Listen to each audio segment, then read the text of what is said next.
राम चाकर रघुवीर के पठ्यो लिखो दरबार, तुलसी हपका होई गे नर के मन सबदार।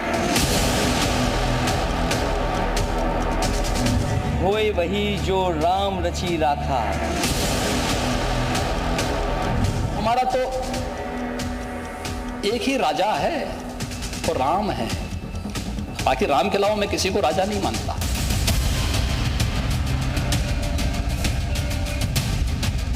वो है अवध के राजा पुरुषोत्तम प्रभु राम। हम अयोध्या से लाए हैं उनके प्रेम का पैगाम।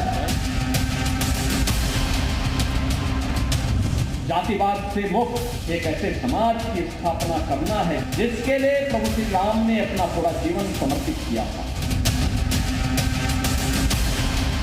लोकतंत्र रक्षक सेनानी ये खड़े हमारे साथ, अवधेश जी, राजा अयोध्या। राम मंदिर का निर्माण ये केवल मंजिल नहीं है, एक पड़ाव है, पड़ाव है। जब से दिल्ली और यूपी की सरकार में आए हैं, मैं यूं कहूं कि पीडीए परिवार के लोगों के साथ भेदभाव हो रहा है। मिलकर लड़ेंगे और ये दावा है हमारा कि 10 की 10 जीतेंगे, 10 हराएंगे। जो नकारात्मक ताकतें हैं, जिनके मन में आज के प्रति सद्भावना नहीं, दिखावटीपन है।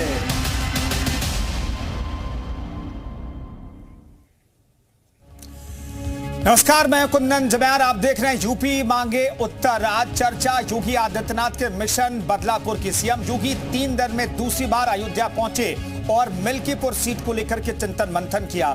सीएम ने मिशन मिल्कीपुर के लिए कार्यकर्ताओं को जीत का मंत्र भी दिया है। बीजेपी खासकर योगी जो है मिल्कीपुर सीट हर हाल में जीतना चाहते हैं। उधर 10 सीट पर होने वाले उपचुनाव के लिए 2 लड़के भी इस बार फिर से तैयार हैं, लेकिन इस बार अखिलेश राहुल की दोस्ती में शायद शर्तों की दीवार भी आ गई है। दरअसल यूपी कांग्रेस ने 5 सीटों पर दावा किया है। ऐसे में सवाल ये भी उठ रहे हैं जिन पर मेहमानों के साथ चर्चा करेंगे। हमारे साथ जुड़ेंगे आलोक वर्मा जी, प्रवक्ता बीजेपी के हमारे साथ मौजूद होंगे। इसके अलावा कीर्ति पांडे साहब हमारे साथ समाजवादी पार्टी की तरफ से मौजूद हैं, उनसे भी सवाल जवाब करेंगे। सुचिव विश्वास हमारे साथ कांग्रेस प्रवक्ता मौजूद हैं, रोहित अग्रवाल प्रवक्ता आरएलडी के मौजूद हैं। लेकिन चर्चा से पहले आपको कांग्रेस प्रदेश अध्यक्ष अजय राय का वो बयान सुनवाते हैं जिसमें उन्होंने 5 सीट पर दावा ठोका है। देखिए, हम लोगों ने अपना प्रस्ताव करके केंद्रीय नेतृत्व के पास भेज दिया है। निर्णय केंद्रीय नेतृत्व को करना है और हम लोग जो 5 भारतीय जनता पार्टी की जो सीट रही है उसमें हम लोगों ने अपना दावा किया और निश्चित तौर से उस पर निर्णय केंद्रीय नेतृत्व को करना है।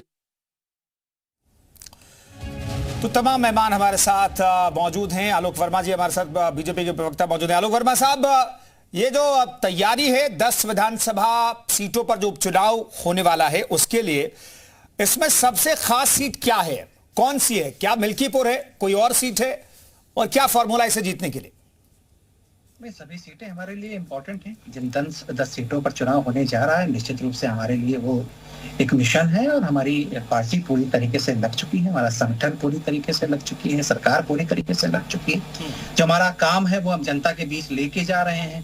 हमारे जो मंत्री हैं वो उन इलाकों में जा रहे हैं जहां चुनाव होने हैं खास तौर पे, और किस तरीके से हमने उत्तर प्रदेश की तस्वीर बदली है, किस तरीके से मोदी जी ने तस्वीर बदली है, योगी जी ने तस्वीर बदली है, ये सारी कहानी लेकर के हम फिर से एक बार जनता के बीच जा रहे हैं। 2024 की जो गफलत हुई है, इस बीच जो समय हमको मिला है, जनता भी समझ गई है पूरी तरीके से कि ये लोग जो बातें करते हैं, झूठी बातें करते हैं, वो असल में है क्या, उनका चेहरा क्या है। नकाब सबका उतर गया है। मिल्कीपुर का जिक्र आप कर रहे थे, मिल्कीपुर के लोगों ने भी देखा है, अयोध्या के लोगों ने भी देखा है। अवधेश जी को अखिलेश यादव जी अपनी बगल में सदन पे बिठाए रहते थे, लेकिन कभी कान में उन्होंने पूछा नहीं कि साहब जो अयोध्या में आपके बगल में बैठ रहे थे, जो मुईद अहमद बैठ रहे थे, वो आखिर है क्या, उनसे आपका रिश्ता क्या है, इतना घनिष्ठ रिश्ता क्या है कि बहुत बगल में आपने सटा के उनको बिठा रखा है। तो सारी तस्वीर जो लोग झूठ बोलते थे, पीडीए की बात करते थे, पिछड़ों की बात करते थे, अयोध्या में जब एक लड़की का सामूहिक रेप हुआ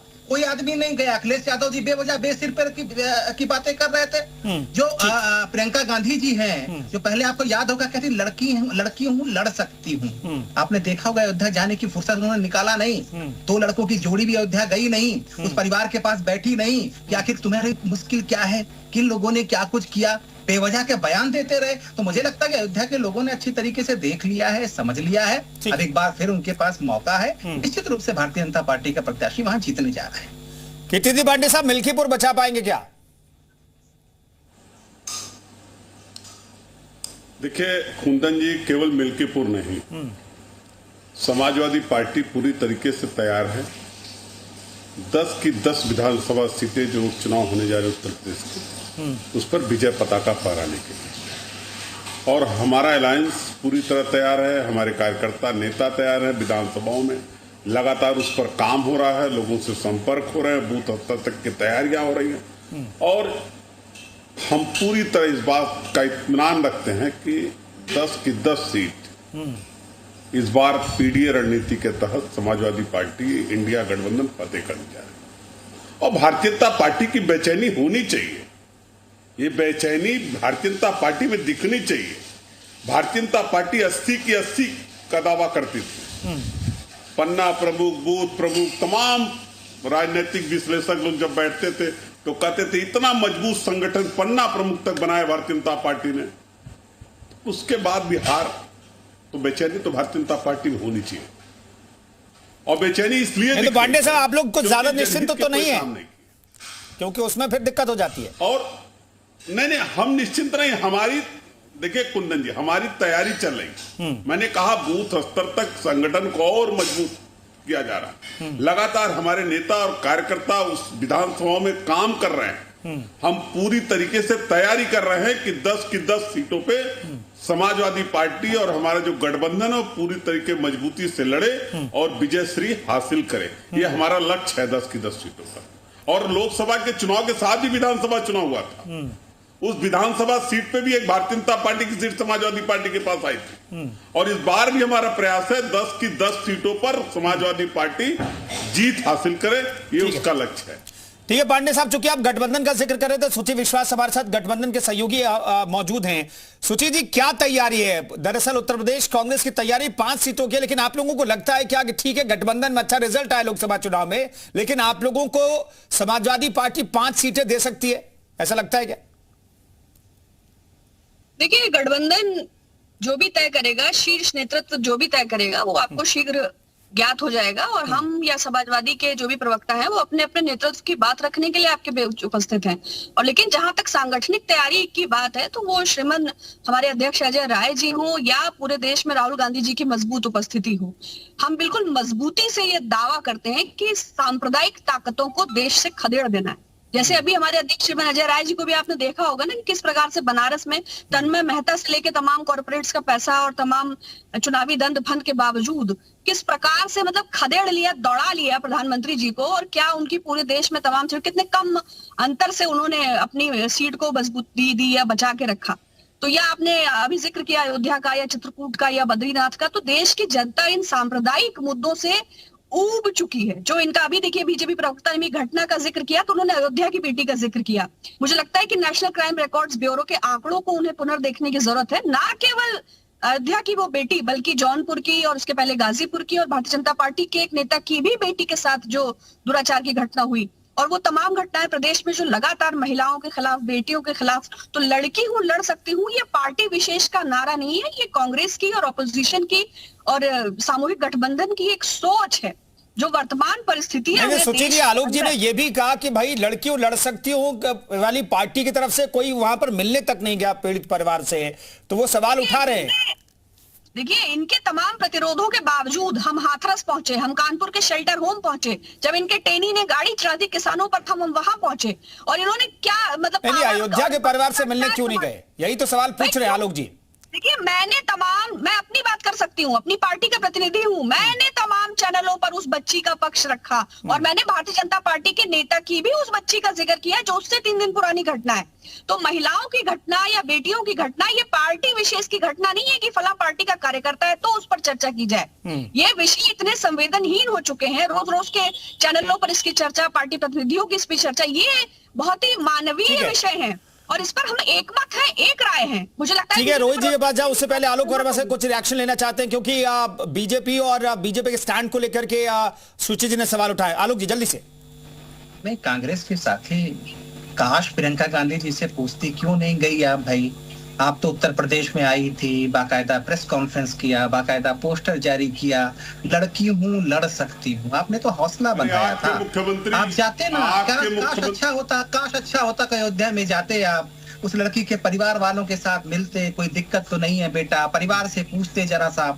उनको तो आपने छोड़ दिया, किनारे छोड़ दिया। क्या मुख्यमंत्री जी? क्योंकि जिसके ऊपर आरोप लग रहा था, मुख्यमंत्री से न्याय की उम्मीद नहीं थी, मुख्यमंत्री कार्यालय के बाहर आप प्रदा कर ली, उसका नाम कुछ और होता, उसके परिवार से मिले क्या? वहां पर जाते, मुख्यमंत्री जी वहां नहीं गए। मुख्यमंत्री से मिलने के बाद जब बेटियों को न्याय की उम्मीद हो और मुख्यमंत्री कार्यालय के बाहर आग लगा ले अपने शरीर पर, तो बहुत दुर्भाग्यपूर्ण स्थिति है देश की। इस प्रदेश की बड़ी दुर्भाग्यपूर्ण स्थिति है कि कोई महिला इस प्रदेश की मुख्यमंत्री से मिलकर के निकले और मुख्यमंत्री कार्यालय के बाहर, मुख्यमंत्री आवास के बाहर अपने शरीर पे आग लगा ले। इससे ज्यादा दुर्भाग्यपूर्ण स्थिति नहीं हो सकती आलोक वर्मा जी। अन्याय हो और आप बात कर रहे हैं बेटियों की सुरक्षा की, बेटियों को न्याय देने की। आपने कहा कि अयोध्या की तरह कितनी जगह गए आप लोग? हाथरस के पास गए, हाथरस में गए थे आपका काम नहीं गए, जब वहाँ जांच होगी, सर मार रही थी आप हाथरस जाने में, जो उसकी जांच करेगा उसको लगेगा टेस्ट तेरी मिश्रा के बेटे ने किसानों पे गाड़ी चढ़ाई तो आपको जाने में सर मार रही थी, गए थे आप। इसलिए आप परेशान हो गए क्योंकि जो देश का नाम रोशन करने वाली बेटियां, पहलवान बेटियां दिल्ली में जंतर मंतर में धरना दे रही थी, तब आपके संगठन के लोग गए थे? यादव जी से पूछिए, कभी गए? जाके अखिलेश यादव जी से कहिए कि वो इस देश का गौरव बढ़ाने वाली बेटियां आपके एक सांसद के खिलाफ धरने पर बैठी हैं, तब आप गए, आपको शर्म आई नहीं आया सर? क्यों नहीं हुए? क्योंकि शर्म आई नहीं सकती भारतीय जनता पार्टी को। ठीक है, भारतीय जनता पार्टी ठीक है, कुल मिलाकर के सिचुएशन ये है कि भाई हर एक जो राजनीतिक दल है अपने चश्मे से हर घटना को देखता है और अपने फायदे नुकसान को देखता है। रोहित जी मैं जानना चाहता हूँ, ठीक है मैं आता हूँ, पांडे साहब आलोक जी पांडे साहब मैं लौटता हूँ। रोहित जी हमारे साथ मौजूद हैं। रोहित साहब चूंकि फॉर्मूले पर मैंने कांग्रेस से भी सवाल पूछ लिया कि भाई कितनी सीटें लड़ेंगे, तो इस लिहाज से आपसे भी सवाल बनता है कि आप लोगों को कितनी सीटें मिलने जा रही है। एक जो सीट आपके पास थी वही उसी सीट पर लड़ेंगे, क्योंकि बीजेपी ने कह दिया है, बीजेपी की तरफ से खबरें ये आ रही कि 9 सीटें जो उनके पास थी जो जीते हैं, और जो समाजवादी पार्टी की सीट है उस पर वो उतारेंगे प्रत्याशी।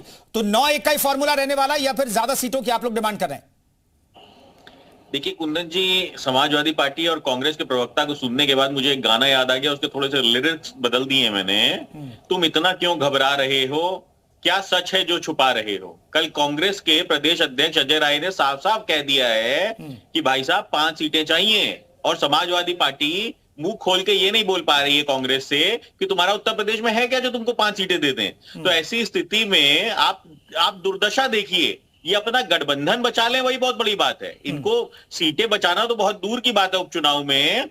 अगर समाजवादी पार्टी और कांग्रेस अपना गठबंधन इस उपचुनाव में बचा ले तो मुझे लगता है कि वही उनके लिए एक बहुत बड़ी उपलब्धि होगी कि इन्होंने अपना गठबंधन बचा लिया। इसके साथ ही जिस तरीके से ये एक नैरेटिव सेट करना चाहते हैं कि जनता इनके साथ है, अयोध्या ये जीत गए, ये जिस तरीके से नैरेटिव सेट करना चाहते हैं कि ये जीत गए जबकि हारे हैं, इनको जनता ने पुनः 5 साल विपक्ष में रखने के लिए जिम्मेदारी दी है, परंतु उस नैरेटिव को तोड़ने का इस उपचुनाव में हम काम करेंगे। और इसलिए एनडीए 10 सीटें लड़ेगा, जिसके अंदर राष्ट्रीय लोकदल 10 सीटों पे मेहनत करेगा, और हमारा उद्देश्य यह है कि 10 की 10 सीटें एनडीए गठबंधन जीत के आए, क्योंकि आज देश के अंदर जो स्थिति इन्होंने क्रिएट कर रखी है, जो अराजकता का माहौल क्रिएट कर रखा है, वो तोड़ना बहुत जरूरी है, खत्म करना बहुत जरूरी है। दलित बेटी पे इनकी आवाज नहीं निकलेगी। शुचि विश्वास कह रही है मैंने बोला था, मैंने, अरे तो आपके नेता ने क्यों नहीं बोला, प्रियंका गांधी ने क्यों नहीं बोला? आपने बोला था। तो जब आप समझ रही हैं कि इस पे बोलना जरूरी है दलित बेटी के ऊपर, जिसमें समाजवादी पार्टी के नेता ने उस बेटी का चीरहरण किया है, तो आपके नेता क्यों नहीं बोलेंगे मैडम? इसका मतलब आप गलत जगह पे हैं, क्योंकि आप स्वयं तो बोल रही हैं पर आपके नेता नहीं बोल रहे हैं। सदन में गुस्सा बहुत आ रहा है आजकल इनके नेताओं को। किस तरीके से जगदीश धनखड़ जी के ऊपर जया बच्चन जी तमतमा रही थी। भैया आपने अपना नाम लिखवाया था ना जब राज्यसभा जाना था, तो जया अमिताभ बच्चन गर्मी काहे की दिखा रही हैं आप? ठीक है भाई, आपने जो ऑफिशियल नेम लिखवाया वो चेंज करवा लो अपना ऑफिशियल नेम। अब आप क्या आते हो? ठीक है रोहित जी, मैं लौटता हूं, चूंकि आप सीटों के नंबर पर कोई फैसला अभी होना और बता पाना आप लोगों के लिए मुश्किल है। कीर्तिनंदन पांडे साहब, लेकिन मैं जानना चाहूंगा मिल्कीपुर की चुकी बात करें तो मिल्कीपुर 2022-2024 में वहां पर आप लोग लूज ही कर रहे हैं, क्योंकि 2022 में आप लोग 13,000 से ज्यादा वोटों से अवधेश जी जीते थे, लेकिन उसी विधानसभा क्षेत्र में अगर 2024 के लोकसभा चुनाव को देखें तो वो संख्या करीब 8,000 के आसपास चली जाती है, तो 5,000 वोट तो आपके घट रहे हैं। ये आंकड़ा अगर थोड़ा सा भी शिफ्ट हो जाता है, क्योंकि मुख्यमंत्री और पूरा अमला वहां पर 4 मंत्रियों का लगा हुआ है, लोगों को जोड़ने की कोशिश कर रहा है, तो कैसे इस सीट को आप लोग बचाने की कवायद में जुटे, क्योंकि आंकड़ा नीचे जा रहा है?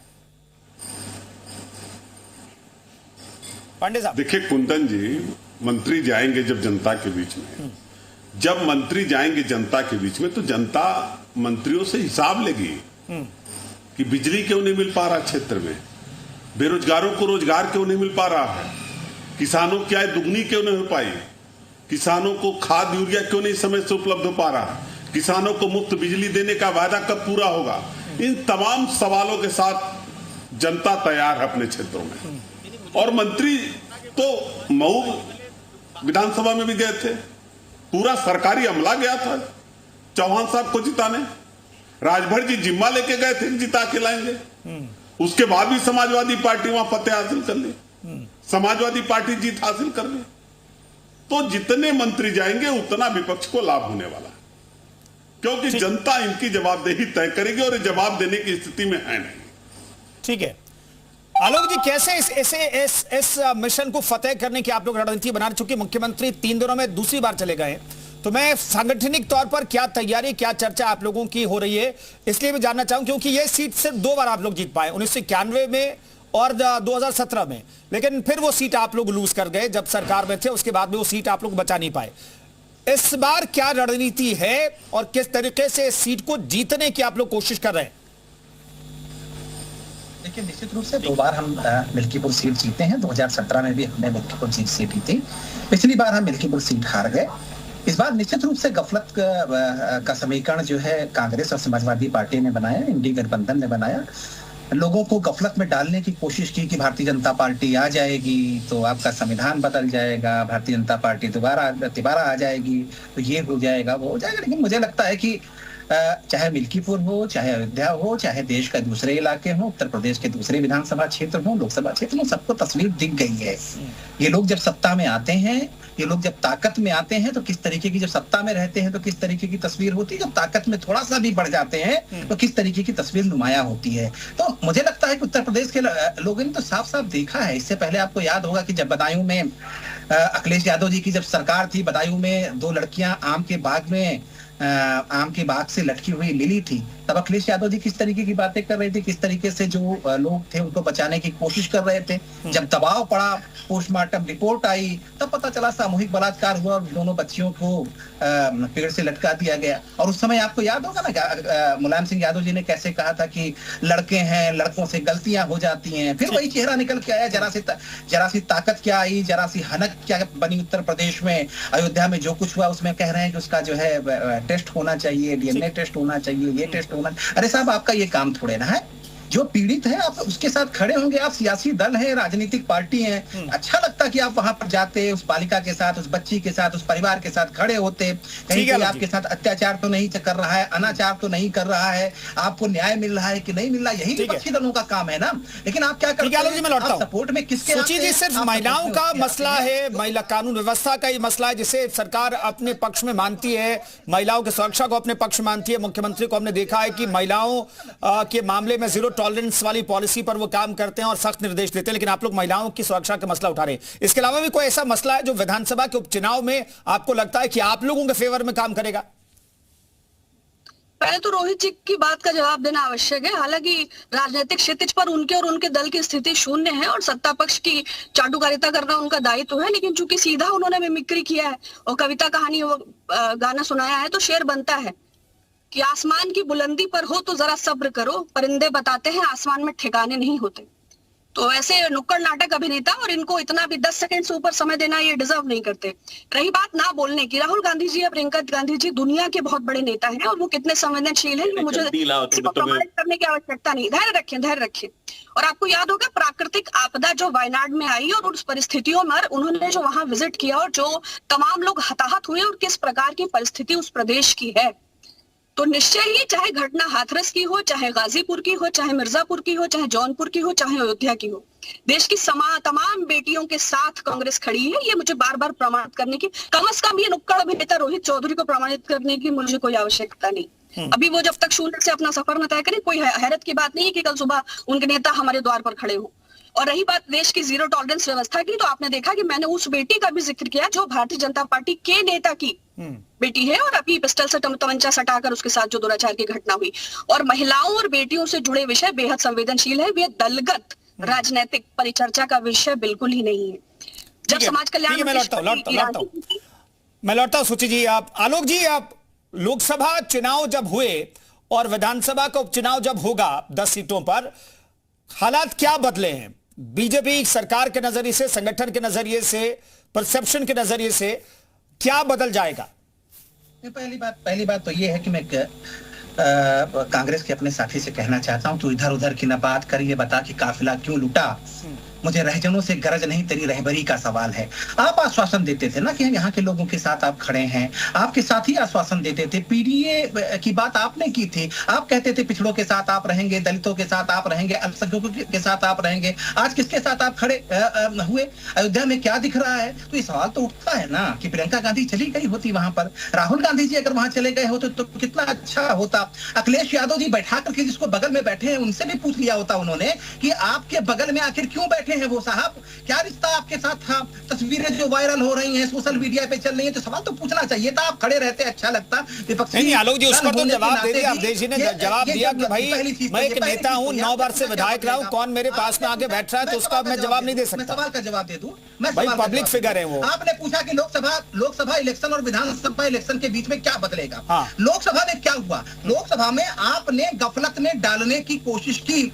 आपने कहा कि जो हम कह रहे हैं ना कि 400 पार आ जाएंगे तो हम संविधान बदल देंगे, हम बाबा साहब का संविधान बदल देंगे। ये गफलत में आपने डालने की कोशिश की। उत्तर प्रदेश थोड़ा बहुत आपके हिसाब से अंतिम चरणों में जो मतदान हुआ उसमें कुछ आपके हिसाब से उत्तर प्रदेश बह गया, लेकिन कब तक काट की हाँकी आखिर कब तक आप चढ़ाएंगे? ठीक है, थोड़ा वक्त कम है आलोक जी, मैं रोक रहा हूं। कीर्ति पांडे साहब, मेरे पास वक्त थोड़ा कम है, जल्दी से आप बता दीजिएगा कि इन 10 सीटों को जीतने का फॉर्मूला जो है वो पीडीए के तहत कौन सा? और मिल्कीपुर, क्या अगर आप लोग हार गए तो बड़ी हार होगी, क्योंकि ये पीडीए का डेडली कॉम्बिनेशन मिल्कीपुर विधानसभा सीट है, वहां पर सब है, पी भी है, डी भी है, ए भी है, ए फॉर अगड़ा भी है और अल्पसंख्यक भी है वहां पर बड़ी तादाद में। देखिए कुंदन जी 5 सीट पे समाजवादी पार्टी पहले भी जीती थी, उसी सीट पे चुनाव हो रहा और 5 से ज्यादा का आंकड़ा और ये 10 तक भी जा सकता। मैं इस बात का पूरे विश्वास से कर सकता हूं। पीडीए की रणनीति सवाल आज भी वही है, पीडीए के सुरक्षा का सवाल आज है और संविधान बचाने का भी सवाल आज है, बेरोजगारों के रोजगार का सवाल है, किसानों के खुशहाली का सवाल। जो सवाल लोकसभा में था वो सवाल आज भी है। उसी सवालों के साथ हम पुनः जनता के बीच में जाएंगे और जनता पांडे साहब, अभी भी संविधान पर खतरा है क्या? सरकार तो बन गई है, मोदी जी की सरकार बन गई है, आपको लगता है कि संविधान खतरे में है? बिल्कुल है। निजीकरण करने वाली सरकार है भारतीय जनता पार्टी की। संविधान तो खतरे में है, आरक्षण खत्म कर रही है निजीकरण करके संविधान। तो चलिए, बहुत बहुत धन्यवाद पांडे साहब, आपका भी, आलोक जी आपका भी, और सुची जी आपका भी बहुत बहुत शुक्रिया। हमारे साथ रोहित जी जुड़े थे, उनका भी बहुत बहुत धन्यवाद। तो मिल्कीपुर विधानसभा उपचुनाव में बीजेपी किसी भी कीमत पर जीत हासिल करना चाहती है। वैसे 10 सीट पर तैयारी चल रही है, लेकिन मिल्कीपुर विधानसभा सीट की अगर बात करें तो अयोध्या पिछले 3 दिनों में मुख्यमंत्री 2 बार गए और इस सीट को जीतने की जिम्मेदारी मुख्यमंत्री योगी आदित्यनाथ ने अपने कंधों पर ही उठा रखी है। फिलहाल इस खास